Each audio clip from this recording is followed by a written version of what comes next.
والصلاة والسلام على أشرف الأنبياء والمرسلين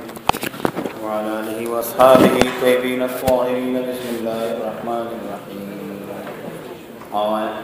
بسم الله الرحمن الرحيم. باب آخر في صفة الوضوء. دا بل باب دی په بیان د صفت د اوداسه چې اوداسه صفت سره او دا اوداسه بیان دا سره وبه قال حدثني محمد بن سليمان قال حدثنا خالد بن عبد الله عن عمرو بن يحيى بن عمارة عن النبي عن عبد الله بن زيد بن عاصم عن الصري وكانت له صحبة قال في له توضأ أنه رسول الله صلى الله عليه وسلم فدعا بإناء فأرفع من على يديه فغسلهما فأنفأ منها الاول ورکو د مطهرین یا د اداوی د لوکنا علی یده په دوه لاسونو باندې فقصرهما دوه لاسونو ثلاثن درې ثم ادخل يده نو به داخل کلاس پلو دینه معلومیږي چې دا لږ وبونه کته په لاس باندې اوبر اخلي د تطهیر د پارا په دی باندې اوبو مستعمل تانه ګرځي فاستخرجها راوی وستو دا لوخه نو فاستخرجها نو دیرا او وست چالرا دی اوبولا د چانا د لوخینا مدمد وکلا واستن شقس شاقو کو من کف واحده دا د تبیری د تنازع د فعلین نه فمدمد من کف واحده واستنشقا من کف واحده ففعل ذلك ثلاثه دری دا کار کو ثم ادخل يده بلاس داخل الفلينا يقول فاستخرجها راوی سری دلیلو خینوبو فغسل وجهو نو مخ پریمتا اوس اول کفین پریمتنی ندینا معلومیگی چې غسل د کفینو دا مخ کې مستحب دی چې لو خینوبو راوهلی او کفین دا اوینځي بے مزمزو استنشاق وکم من کفن واحدة او رست بل روایت کې را دی فمزمزا واستنشقا واستنصر من ثلاث غرفات. یعنی حدیث ندا معلومیږي چې سنت طریقه دا ده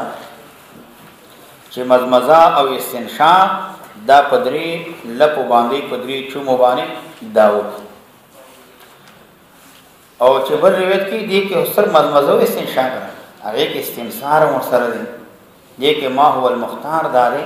چې استنصار او استنشاق دا جدا جدا دي. سرد ابن قتيبه او د ابن عربی نه ما سوا نور جمهور علماوی چې دا دواړه جدا جدا دي. استنشاق دا جدا دي، استنصار دا جدا دي.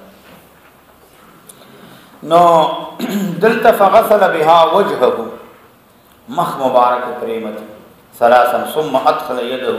فاستخرج وغسل يديه الى المرفقين مرتين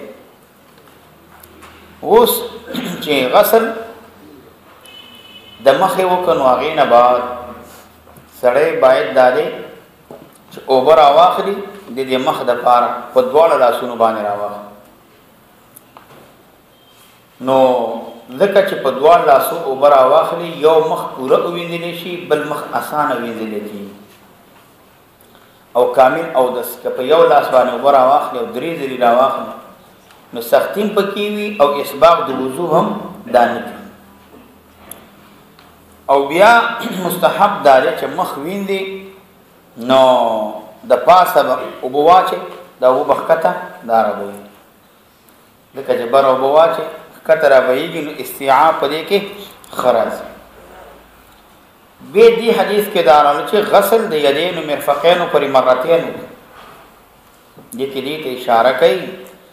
کته په اندامونو کې مخالفت کې جایز دی. بعض اندامونه درې ځله وینځه،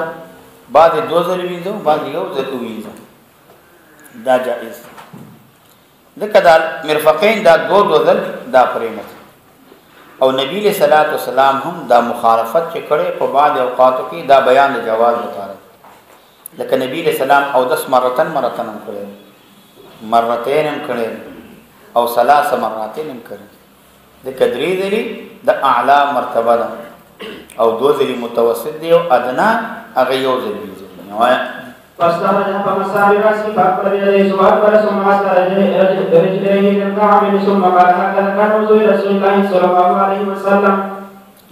وبه قال حدثنا قاسم بن زكريا قال حدثنا خالد بن مخلد سليمان ابن بلال عمر بن يحيى بهذا الاسناد ولم يذكر الكعبين. وبه قال حدثني اسحاق بن موسى الانصاري قال حدثنا معن قال حدثنا مالك بن انس عمر بن يحيى بهذا الاسناد وقال مكمل وسلسل سلس ولم يكن من كف واحد وزاد بعد قوله فاقبل بهما وادبر بدا بمقدم فاقبل بهما وادبر بدا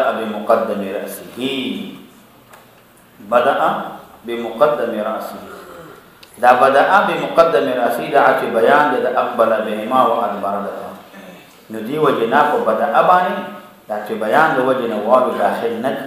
بل وبدا بمقدم راسه ویلې او چون کې دا چې بیان د واو داخل نه ثم ذهب بهما الى قفا ثم ردهما حتى رجع المكوى منه وغسل رجليه دې کې استعاب اشاره ده چې پیغمبر علیه الصلاۃ والسلام مسح راس چې کړی دا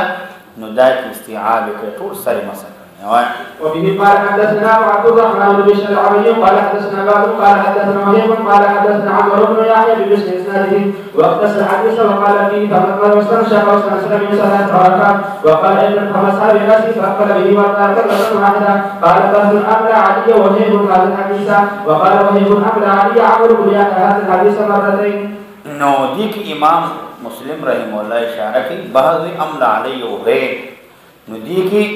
اشاره کوي چې دلته د دې روایت کې نو نورم پروید د وهيب باندې چې دی روایت کړی دی نو په دې کې روایت کې دا حدیث د دې مؤید ذکر کوي چې د دې تایید نور مش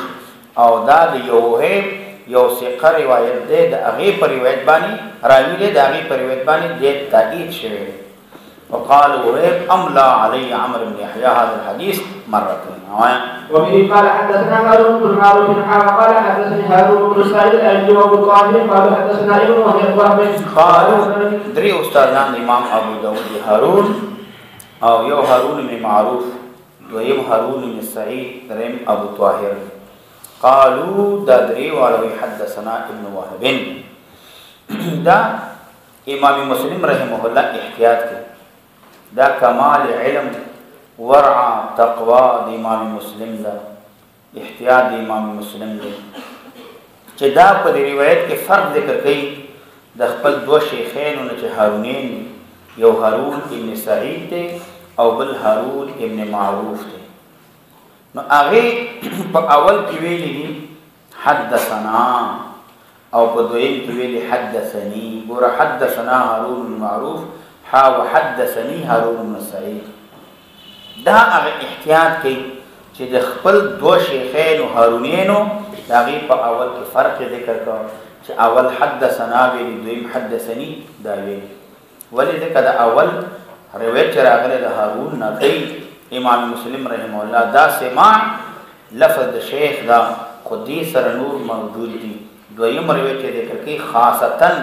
دې ته دا روایت امام مسلم ته شوی دی دې سره نور شریک هغه نه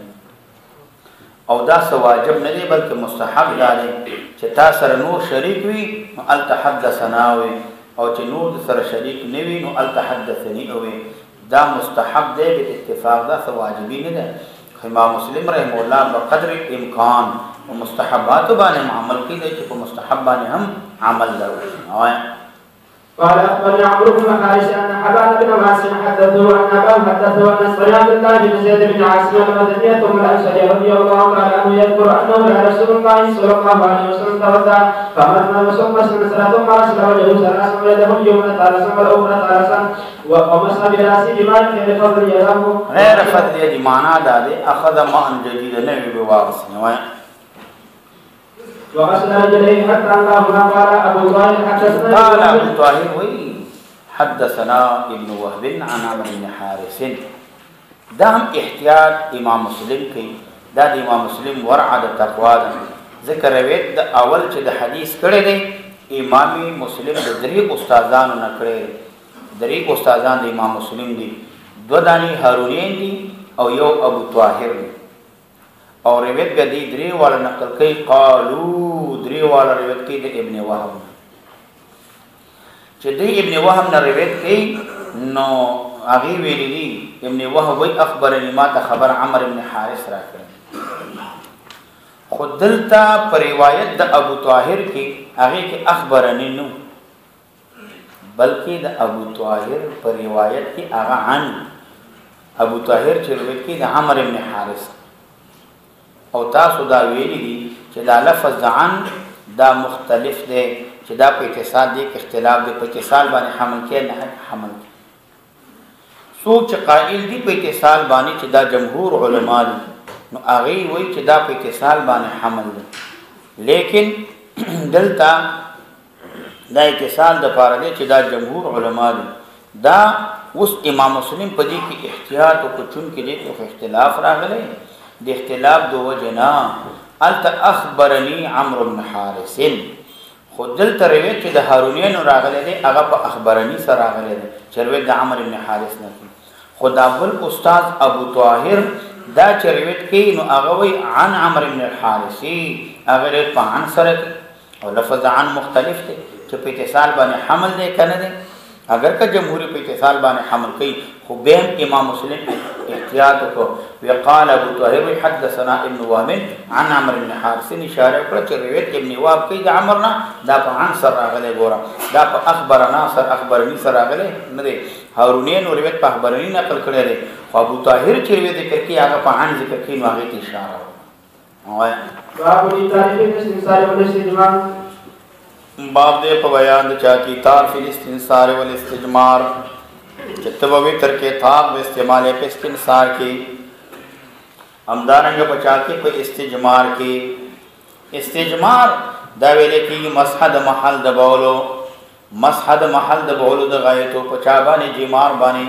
جمار ویل کېږي واړه واړه صغار کانو ته ویل کېږي د دې کې با ایثار کې دا بتا استعماله وتر و استعماله شفاوا نه استعماله وبه قال حدثنا قتيبة بن سعيد بن عامر ناقد محمد بن عبد الله بن نمير سمعنا عن ابن عيينة قال قتيبة حدثنا سفيان عن ابي سناد بن عائشة عن ابي هريرة رضي الله تعالى عنه يبلغ به النبي صلى الله عليه وسلم قال اذا استجمر احدكم فليستجمر الذرة واذا استجمر احدكم استجمار استتابت او استنجاء دا ټول تطهیر ته ویل کی محل د بولو د غایت او پاکوالی ته ویل کیږي خو دې کې استجمار دا مختص د مسحب الاحجار پورې اذا استجمر احدكم کله چې استنجاء کی او تاسو نه پکانو باندې فليستجمر وترا نو استنجاء دې کوي وترا دا په کان استنجاء کې استعمالي او استتابت او استنجاء دا په وګو کې استعمالي پکانو دوالو کې استعمالي دوالو کې استعمالي خدا استجمار دا په کانی کې استعمالي نو مراد دا دی چې عادت د مسحات دا بدري یا پنځه کې نو اصلي بنیادی واجب انقاذ محل دا واجب دا چې محل صفاش او دا درې ځلې مسح دا واجب نه ده دا واجب نه ده بلکې دا مستحب ده د حناف په مسلک او په مذهب باندې امام شافعي مولا وی نه انقام واجب ده او دا درې کان استعمالول دا هم واجب ده که انقام په درې کانو باندې راغله نو زیادت مکوا که په درې کانو باندې را نغله نو زیادت دا واجب ده که په وتر باندې راغله نو بیا زیادت مکوا که په سلو شپږو باندې راغله نو بیا به ایثار کې ایثار دا مستحب ده درې کانی ودا استعمال احناف کوئی چې درې کانی استعماله دا مستحب ده واجب نه ده اصلي بنیادی پر اتفاق ده چې مقصود اصلي انقاذ محل ده چې محل صفاش کپه دو کانو باندې صفاشو کپه یو کانی باندې صفاشو محل صفاشو خو بیا درې کانی استعمال کا درې کانی استعمالول دا مستحب واذا توضح احدكم فلينفث بما ثم لينثر يعني يستنثر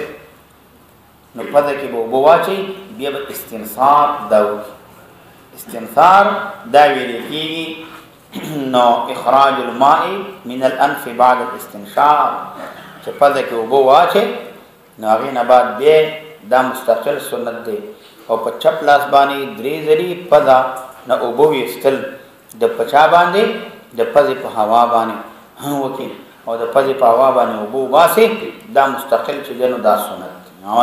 وبه قال حدثنا محمد بن رافع قال حدثنا عبد الرزاق بن همام قال حدثنا عامر عن همام بن منبه قال هذا ما حدثنا به ابو هريره رضي الله تعالى عن محمد صلى الله عليه رسول الله صلى الله عليه وسلم فذكر حديثا منها وقال رسول الله صلى الله عليه وسلم اذا تودع احدكم فليستنشق بمنخره بمنخره دا منخره دا ویل کېږي دواړو سرو د پوزې ته ویل کېږي استنشاق منخرين وبان من الماء ثم ليستنثر ناغين بعد استنثار. وبه قال حدثنا يحيى بن يحيى قال قرات ولا مالك عن ابن شهاب عن ابي ادريس الخولاني عن ابي هريره رضي الله تعالى عنه ان رسول الله صلى الله عليه وسلم قال من توضا فليستنثر ومن استجمع فليوتر. وبه قال حدثنا سعيد بن منصور قال حدثنا حسان بن ابراهيم قال حدثني يونس بن يزيد قال حدثني حافظ بن يحيى قال اخبرنا ابن وهب قال اخبرني يونس بن شهاب قال اخبرني ابو ادريس الخولاني انه سمع ابا هريره وابا سعيد الخدري رضي الله تعالى عنهما يقول قال رسول الله صلى الله عليه وسلم بمثله. وبه قال حدثني بشر بن حكيم العربي قال حدثنا ابو العزيز عن ابي رافع عن ابن هاشم محمد بن ابراهيم عن عيسى بن طلحه عن ابي هريره رضي الله تعالى عنه ان النبي صلى الله عليه وسلم قال اذا استيقظ احدكم من منامه فليستنثر ثلاث مرات فان الشيطان يبيت على خياشيمه. الشيطان شپتري على خياشيمه. خياشيم جمع د خيشوم ده. خيشوم نو ټولې پوزې ته خيشوم ویل کېږي. اسوي دا نرم اډوکي چې په دې پزه کې دي د پزې اخري حصه کې او د دې پزې او دماغ په مابین کې دي ته ویل کېږي. نو قاضیان رحمه الله وایي دې معنا ده چې شیطان دا حقیقتا په خيشوم کې شپه تېروي. ځکه دا پزه دا د یو د منافذ د جسم نه ده. دستا د بهر نه څه منافذ دي څه سوري دي چې دنه بدن ته ورغلي دي هغې کې یو پزه ده. نو شیطان دلته دیره واچوي او نو دینه بعد بیا ستا زړه ته وسوسې ده اچي او وسوسې هغه اچي. نو شیطان نو ځکه دې کې ساعت هغه نشته دی تاله ورته لګېدلې نه وي ځکه شیطان دې دنه وسوسې ده اچي. نو حقیقتا دلته شپه او یا دا احتمال لري. نو معنا دا ده په دې پده کې چې کم غبار دی کم ګرد دی کم رطوبات دي نو کم سیزونه دي نو چې ته ولګېږي نو استنثار وکړې نو هغې سره دا ختم شي. نو دا ختم شي دې کې شیطان دې نیولې جاله نیولې هغه جاله نو هغه د دې نه ختم شي. نو ځکه استنثار چې کې نو استنثار به وکړي ځکه شیطان یا حقیقتا شپه تېروي یا په دې لاره باندې ورځي او د انسان ته وسوسه ده اچي. نو دې وجې نه اوس چې ته ولګېږي او فیلې کې نو ور خوله به چې دی نو دا پټه کړي. ولې پټې؟ دې کې حکمت دا دی چې لاس به کښېږدي خوله. ولې؟ ځکه چې شیطان داخل نشي په خوله کې ځکه به خوله پټه. ځکه شیطان منفعت پیدا کړي هغې د لارې کوشش کوي چې انسان ته وسوسه واچوي او کوشش دا کوي چې تا ته داسې متوجه دی داسې متوجه همیشه تا ته کمین کې ناست ستا ترسد کې او داسې درته ګوري چې معمولي موقع درته برابره کړه بس وسوسه درته واچي. هر چا ته خپل وسوسه اچي. نو مثال علماو ته د هغې په عقیدو کې نو په عقیده کې نو هغې کې ورته وسوسه اچي دا عقیده داسې دی او دا داسې دی او دا داسې دی. هر چا ته خپل طرز او طریقې باندې وسوسه اچي. کوشش کوي چې په هر طریقه باندې وي انسان دا ګمراه شي چې تا پزه کې بوچ استنثار دې وکړو د دې هغه جاله ختمه شوه. نو ځکه دا مستقل سنت دی. وبه قال حدثنا اسحاق بن ابراهيم ومحمد بن رافع قال ابن رافع حدثنا ابو الرزاق قال اخبرنا ابن جرير قال اخبرنا ابو الزبير انه سمع جابر بن عبد الله رضي الله تعالى عنه يقول قال رسول الله صلى الله عليه وسلم اذا استلم احدكم فليوتر. باب وجوب غسل الرجلين بكمالهما. باب دې په بیان د وجوب د غسل د رجلینو کې به کمالهما چې دواړه پښې مکمل وینځل دا فرض دی او دا واجب دی. وبه قال حدثنا هارون بن السيد وابو طاهر واحمد بن عيسى قالوا اخبرنا عبد الله بن مسلمة حمزة بن بكير عن أبي عن سالم مولى شداد قال دخلت على عائشة زوج النبي صلى الله عليه وسلم يوم توفي سعد بن أبي وقاص فدخل عبد الرحمن بن أبي بكر فتوضأ عندها فقال يا عبد الرحمن أسكر الوضوء فإني سمعت رسول الله صلى الله عليه وسلم يقول ويل للعقاب من النار. عقاب دا جمع دا عقب دا پوند ته ویل کی امام بغوی ویل لاصحاب العقاب هلاکت دی صاحبان د پوند د پار المقصرین فی غسلها چې دی کوتای کی په غسل د عقاب او سو وی دا عقب دا مختص ته عقاب پوری پوند ته وی خو چې کله کوتاواله په غسل کې وکی بلکې د دې کې ظاهری حدیث خو دې کې راغلی ځکه سړی نه دا پوندا وخت کې دا اکثر پاتې شي نو ټول اندامونه ته نه مراد معنا دا چې پاندامونو مینځلو کې تساهل مکوا چشم پوشي مکوا اندامونه دا به پوره ویندي او صحیح به ویندي او اسباغ به کې ځکه ویل العقاب من النار اسباغ د وضو بکی. امام مسلم رحمه الله مقصد دا دی استدلال پیش کوي په دې باندې چې غسل د رجلینو دا واجب مسح په خو کې کافی کیږي نه ځکه په دې مسله کې په دې کې اختلاف جمهور علما فقها اغي داوي د ټول اعصار ټول زمانو والا چې واجب غسل د رجلینو دې سره د کعبه مسح دا جائز نه ده او مسح سره د غسل ندام جائز نه ده صرف پدې کې بعد فرق او مبتدعه او خلاف کړی دی لکه شیعان هغه مسح واجب وي محمد ابن جرير او جوایی چې دا د معتزله او مشران دي دوی چې د غسل او د مسح په مابین کې ستا اختیار دی غسل کې او مسح کې او بعض اهل ظواهر وایي نو دواړه وکا هم غسل او هم مسح داو خود خاطر دي فرق او مبتدعون داود ظاهرین ما سوا چې جمهور علما دي هغه ټول د وجوب د غسل هغه دا کوي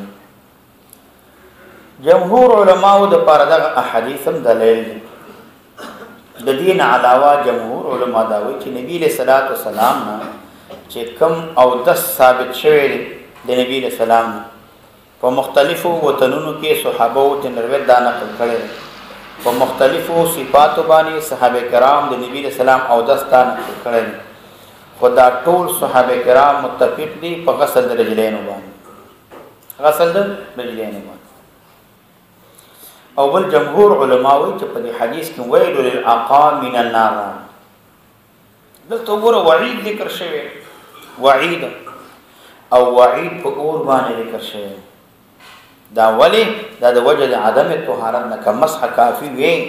نو دومره د غسل په ترکول باندې به وعید په اور باندې نه راځي دا کمسح شي وي هم دغه کافی وکړي او بل یو حدیث د عمرو بن شعیب نه هغه نه روایت راغلی چې پیغمبر علیه الصلاۃ والسلام نه صحابي تاسو کو وکيف الطهور یا رسول الله سلام پاکواله څنګه نبی علیہ الصلوۃ والسلام نو برا اوختلی نو عملا ورته اوخو تر دې حد پورې چې هغه ثم غسل رجليه ثلاثا یو په دې دې لګیندلې پیغمبر صلی الله علیه وسلم ته او فرمایل دقس او دسته د ما چې کوم فمن زاد على هذا او نقص کچا دی باندې ذاتواله نقصان کو فقط اساء او ظلم امام با داوود حدیث نقل کړی او نورم نقل کړی دا ټول روایت په دې باندې دادي چې غسل د رجلینو ثابت دی مسح ثابت نه ده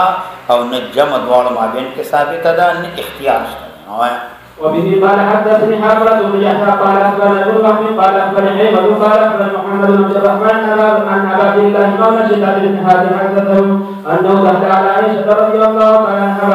عنهم فذكر عن النبي صلى الله عليه وسلم بمثله. وبه قال حدثني محمد بن حاتم ابو معن الرقاشي قال حدثنا عمر بن يونس قال حدثنا كلمة بن عمار قال حدثني يحيى بن ابي كثير قال حدثني او حدثنا ابو سلمة رضي الله عنه قال حدثني سالم مولى بن قال خرجت انا عبد الرحمن بن ابي بكر في جنازه سالم بن سعد بن ابي وقاص رضي الله عنه فمرنا على باب حجة عائشة فذكر عن النبي صلى الله عليه وسلم بمثله. وبه قال حدثني سلمة بن شبيب قال حدثنا الحسن بن عيينة قال حدثنا حريم قال حدثني نعيم بن عبد الله بن عن سالم مولى شداد بن هاد قال كنت انا مع عائشة فذكر عنها عن النبي صلى الله عليه وسلم بمثله. دلته په روایتو کې نو سالم مولا د شداد مخکې روایت کې ذکر شو، ورپسې د روایت کې ابو عبد الله مولا د شداد ابن هاد ذکر شو. دا دریم روایت کې چې راځي سالم مولا المهری راځي، دا ټول د یو سړي صفات دي. یہ سالم ته دته مولا ویل کی دا د یو سړي صفات دي او د یو سړي. او بل په دې روایت کې چې کوم اکرامه ابن ایمان راغلی یحیی بن ابي کثیر نا نو په دې کې سرور تابعین باندې بعض روایت کې سالم ابو سلمہ یحیی دام تابعین او اکرامه ابن عمار دام تابعین. ذکر هرماس ابن زیاد رضی الله عنه نے سماع دا ثابت ده او امام ابو داود رحمه الله تصریح په دې باندې کړی چې دا صحابي دی او سماع ثابت ده. وبه قال حدثني زهير بن حرب قال حدثنا جرير بن قال حدثني صاحب قال اخبرنا جرير بن منصور عن هلال بن يسار عن ابي يحيى عن عبد الله بن عمرو رضي الله تعالى عنه قال رجعنا مع رسول الله صلى الله عليه وسلم الى المدينه دار میں ذکر کیا صاحب جب یحیی عن عبد الله بن عمرو رضی اللہ عنہ قال رجعنا مع رسول الله صلی اللہ علیہ وسلم. دا ابو یحیی مصدع دا د دینوم دی. نو یحیی بن معین چې زیاد اعرج دا د دینوم دی، د انصاری دی. نو موږ نبی صلی الله علیه وسلم سره واپس شو د مکه مکرمه نه مدینه منوره ته حتی اذا كنا بماء موږ شو په وو کې په طریق په لار کې تعجل قوم عند العصر چالاکی پر قوم د مازیګر په وخت کې فتوضؤ دیاو د سکول وهم عجال او دی چالاکی کول کې وو دی زر او دس اوکا نو دی چالاکی کولا نو معنا دارا چې دی زر او دس اوکا نو فانتهینا الیه موږ ورته ورسېدو وعقابهم تلوحو او د دې پوندې چې کوم دی هغه پړقېدلې. نو پوندې لکه چې کوم بدن کوم حصه لمده شي نور لمده شي هغه ښکاره معلومېږي د کتلو. دا معنا لم یمسها ماء نو مسه کړي لرو. فقال رسول الله صلی الله علیه وسلم قام من النار اصبغ الوضوء داس او داس کامل کوي پیغمبر علیه السلام دا ویل العقاب من النار. وبه قال حدثنا ابو بكر بن ابي شيبه قال حدثنا ابي عن سفيان قال حدثنا ابن المثنى بن بشار قال حدثنا محمد بن جابر قال حدثنا شعبة كلاهما منصور بهذا الاسناد وليس في ابي شعبة تسبغ الوضوء في حديث عن ابي يحيى الاعرج. نو دلته ابي يحيى الاعرج نقل شوی دی، الته ابو يحيى ذکر شو. نو صرف دغه فرق وکړ شوی دی. او همدارنګه په حدیث د شعبه کې اسبغ الوضوء وین وقام من النار ذکر اسبغ الوضوء ورسره نو فرق اشاره ده. وبه قال حدثنا شيبان بن فروخ وابو كامل الجهدري جامعا ابي عوانه قال ابو كامل حدثنا ابو عوانه عن ابي بشر عن يونس. دا ابو عوانه نو د دین وضاح ده. ابو بشر جعفر ابن ابي وحشه د دین نوم ده. نو دې روایت کې یوسف ابن ماهک نه وای. عن عبد الله بن عمرو رضي الله عنه قال تخلف عن النبي صلى الله عليه وسلم في سفر سافرنا فادركنا وقد حضرت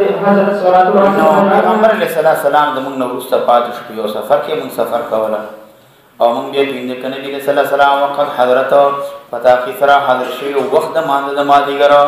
فجعلنا موږ شروع شو نم سفارا ارجلنا موږ مسح کوله په خپل خوبانه مسح کوله. نو فقال نو فنادى نو आवाज شو ويل العقاب من النار ويل العقاب من النار نو आवाज شو مند مازیګر وخت او نبی رسول الله سلام دا आवाज داو. نو پیغمبر علیه السلام په دې باندې انکار داو. دا انکار چې نبی رسول الله کړی دا د مسح د وجه نو د دې وجه نه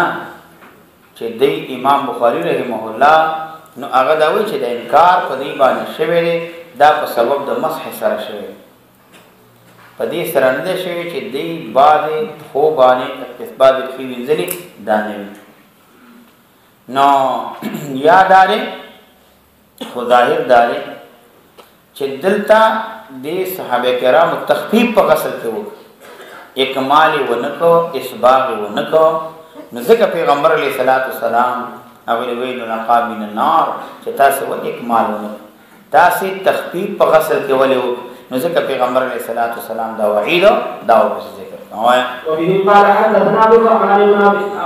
عبد الرحمن بن سلام الجمحي قال حدثنا الربيع يعني بن مسلم محمد بن زياد بن ابي هريره رضي الله تعالى عنه ان النبي صلى الله عليه وسلم راى رجلا يغسل عقبه فقال بين كعقاب من النار. وبه قال حدثنا قتيبة وابو بكر بن ابي شيبه وابو كريب قالوا حدثنا وكيع عن شعبة محمد بن زياد بن ابي هريره رضي الله تعالى عنه انه راى قوما يتوضؤون من الطهارة فقال اسبغوا الوضوء فاني سمعت ابا القاسم صلى الله عليه وسلم يقول ويل الله للعراقيب من النار. عراقيب جمع داكو نو متحرا دا اغلو في تویل کیږي چې هغه نا سړی او دس کې اپا کوی باندې حاصلې چې د هر څه شي نوی ناغي تویل کیږي. وبه قال حدثني زهير بن حرب قال حدثنا جرير عن سهيل عن ابيه عن ابي هريره رضي الله تعالى عنه قال قال رسول الله صلى الله عليه وسلم ويل للعقاب من النار. دلتا عقاب مخي عراقيب ذکر شو. عقاب كون دي عراقيب جمع دا عقوب دا نو دا اصل کې دی ورستا چې دا کم پلی دي نو دې ته ویل کې دا شلی چې وته پلی وته وي نو نبی صلی الله علیه وسلم چې هلاکت دی نقصان دی دی خلق د پاره چې سو کامل او دس نه کوي نو دینه معلومه شو چې او دس اسباب کامل والے پکار او پورا وکي مسحب نه کې دوړ په مابین کې وجمواله هم دانه کې او په اکمال او اسباب کې دي کې وتساول نه کوي. باب وجوب استيعاب جميع اجزاء محل الطهارة. باب دې په بیان د واجب ته استيعاب د ټول اجزاء د محل د طهارت چې کوم دي هغه کې استيعاب کوي. وبه قال حدثني سلمة بن شبيب قال حدثنا الحسن بن محمد بن عيينة قال حدثنا نافع عن ابي الزبير عن جابر رضي الله تعالى عنه قال اخبرني عمرو بن الخطاب ان رجلا تولى فذكر الوضع ثم الاقدمين فابصره. نو کله د دې قدم باندې یو دی وچ پاتې شو چې وچ پات فابصره النبي صلی الله علیه وسلم پیغمبر علیه الصلاۃ والسلام چې دینو دا ولید فقال لارجع وافشا فاحسن وضوءك نو او دس چې کوم دې خکا فرجع هغه واپس شو ثم صلى هغه نه بعد دې مونږ یو کا د دې حدیث نه دا معلومیږي کله وندې نه چې هغه تطهیر دا واجب دی دا پاتشي نو طهارت دا سکیږي نه دا نه سکیږي او که یو سړی تیمم وهي او د دې بعد اندام وچ پاتې شي نو جمهور علما وی دام نه سکیږي لکه څنګه چې او دس نه سکیږي لکه څنګه چې او دس پوره کې امداسې تیمامه کې ټول بدن ټول اندام ټول زینا دا به مسح کې او امام ابو حنیفه رحمه الله نه تیمم کې درې روایت راغلي یو دا دې کنیم نه کم پاتې شو نو رواکی دویم دانه که اقل من قدر درهمین و بیدا کافی کی درهم روایت دار اغلی که در ربع اندازه مادون پاتشو دارا واقعی او که دین دیات پاتشو دا نرواقعی دیدی حدیث نم دا معلومیگی چه سڑے چه کم اندامونا وینزل پا اوداسه که دا واجب وی او که سڑے پا ناوی حالت کی هیر شو جهالت دو جنا پاتشو دیم اوداسی نسی او پیغمبر علیہ الصلوۃ والسلام دی باندې غصه و نکړه نو ته لار شاو دسته خکا دوباره او دسو کا دینه معلومیږي او سړی نه پوهې دې نه پیږي مسلې باندې په نرمه طریقې باندې نو هغه وکوي سختی به ورسره نه کې ورته چې تاسو څنګه او داس باندې نه پیږي ته جاهل یې ته کوم سړی قمقلی دا خبرې ورته مکه صحیح پاسانه طریقې باندې سړی ودا پوي او دینه معلومیږي چې ګورا غسل چې بکې مسح کافی کیږي نه او قاضی یاد رحمه الله په دې حدیث باندې دلیل نیولې په وجوب د موالات باندې چې پر لپسې والے پودا سره کې دا واجب احسن وضوءک معنا د دې دلیل نیولې چې پیغمبر اسلام ورته نوې چې لال شاه اغه زې چې تا نه پات شوی هغه اوینده د څه ورته نوې یو دست خیاسته کا معنا سر نه او دست داو لیکن دا استدلال دا ضعیف دی ځکه احسن وضوءک نو احتمال لري د دې چې تام کا لال شاه دا او دست تام کا خ او دست نه دی کړي سدي کړي دي صفات دي هغه پاتې اوینده او دا احتمال لري چې استناب کسر نه او دسر وګرځاوا نه دواړه احتمال لري نو یو باندې حمل کې په بل باندې نه حمل کې دا ول ندی باندې استدلال په موالات باندې چا نیولې خدا استدلال نه رسي وایا باب خروج الخطايا مع ماء الوضوء باب دې په بیان د خروج د خطاياو کې چې خطایا دا بودی سره د عبود او داسنه چې ته او داس کې نو د او داس او بو سره ته تا کم خطایا د جوارح اندامونو کړی دي مخ کړی سترګې کړی لاسونو کړی دي خو کړی دي نو دا خطاګانې دا ودی دا اوزي امام ابو حنیفه رحمه الله نو اغيبا دا عملا لیدله عملا به لیدله الله ورته دا کشف ورکړي الله ورته دا کشف ورکړي امام ابو حنیفه رحمه الله نه کس او دس کوله برا هغه ګوري چې د پاسه دی وبو کې غنهونه کتر امنډي وی دا روان دي وبو کې خط بیا الله تبارک وتعالى ته سوال وکړي الله دا په دې ټول خلکو ز بد ګمانه کېږم هر باودس کې دا ګناګونه پته نه کته ورځيږي د خلکو باندې بد ګمانه کېږم ویلا تبارک وتعالى د دې دا کشف دا زمانه ختم کې معنی وال چې په خلکو بد ګمانه نشي دغه چا باودس اوک په نهر کې ولکه هغه چې کم آسام ګناګونه و هغه په کوبو کې دی دل چې کته په پی وې روان دي نو بیا هغه ته الله تبارک وتعالى ته نواز الله ته سوال وکړي امام ابو حنیفه رحمه الله نو هغه چې دینو الله تبارک وتعالى چې سره حج تدیو بیت الله اول اویني ابتداء اولا اویني الله دې موږ تاسو ټول نصیب کړي نو اول چې ویني نو یو دعا قبلي یو دعا ډېر نه هغه چې خپل خواهش دعا وي ندی وجنا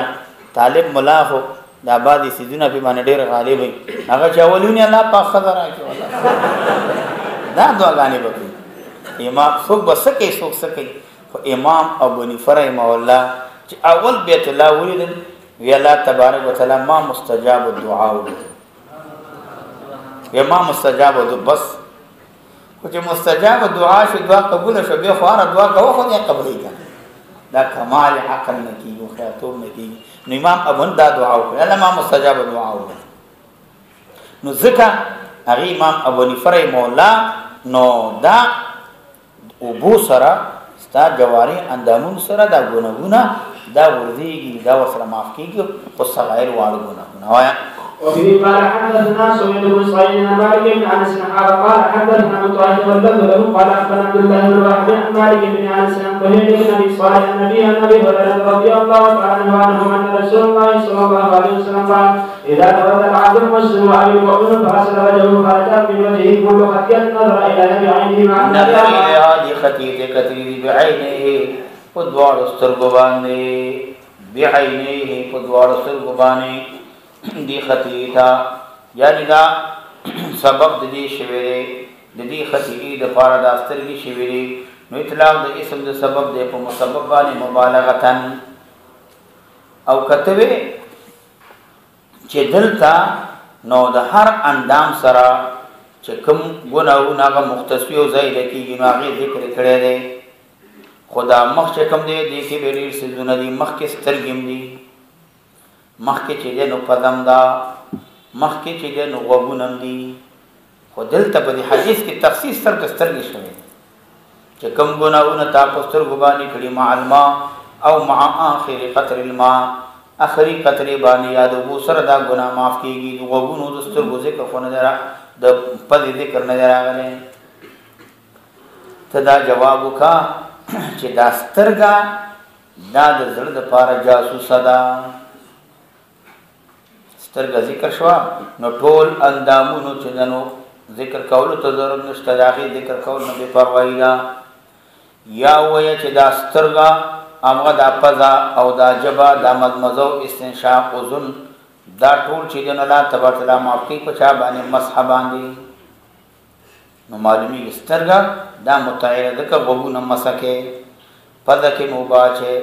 خلک مباچه وګونه مسح کې صرف سترګې پاتې کیږي ځکه سترګې نه مسکیږي نه ویندل کیږي نو ځکه تعین د سترګې وشو چې مخ ویندل باندې دا ګونه الله تبارک وتعالى معاف کوي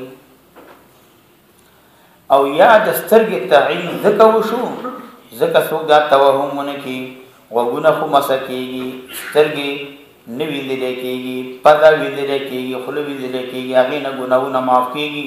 خو د سترګې نه خو ګناهونه نه معاف کیږي ځکه دین ځکه داخلي ویندل کېږي نه چې ویندل کېږي نه د دې ګناهونه معاف کېږي نه چا بدا توهم کولا نو پیغمبر اسلام وی چې هر ګناه نظر الیها بعینه مع الماء چې تا مخ ویندل نو په دې سره د سترګې ګناه ستا معاف شنو د فد توهم وشوا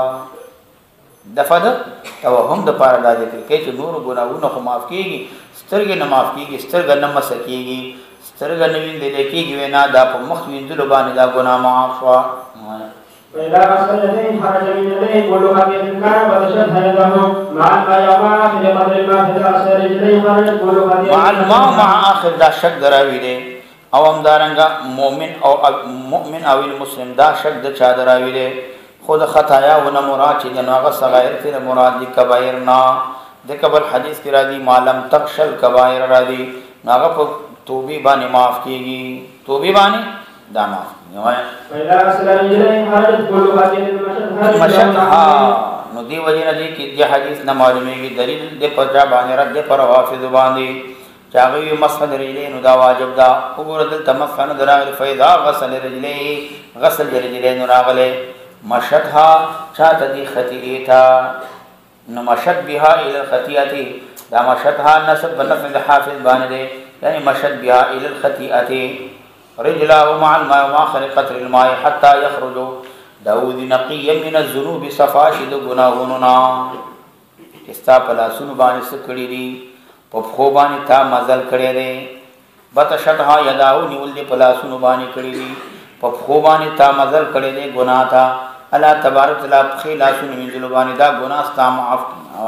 وبه قال حدثنا محمد بن عمرو بن بهية القيسي قال حدثنا ابو هشام المخزومي عن ابي الواحد وهو ابن زياد قال حدثنا عثمان بن حكيم قال حدثنا محمد بن منكدر عن حمران عن عثمان بن عفان رضي الله عنه قال قال رسول الله صلى الله عليه وسلم تودع فاحسن الوضوء خرج خطاياه من جسده مجسد مراد جميع بدن تن مراد ده یا د جسد مراد اعضاء د وضو تن مراد خطایا د جسد نو دي د ټول بدن یا اعضاء د وضونا حتا تردی پوری جو دي من تحت اطفاله لندې د نوکانو کوم ګناهونه وینو اغه الله تبارک وتعالى معاف کی اغه تنه اللهم صل على سيدنا محمد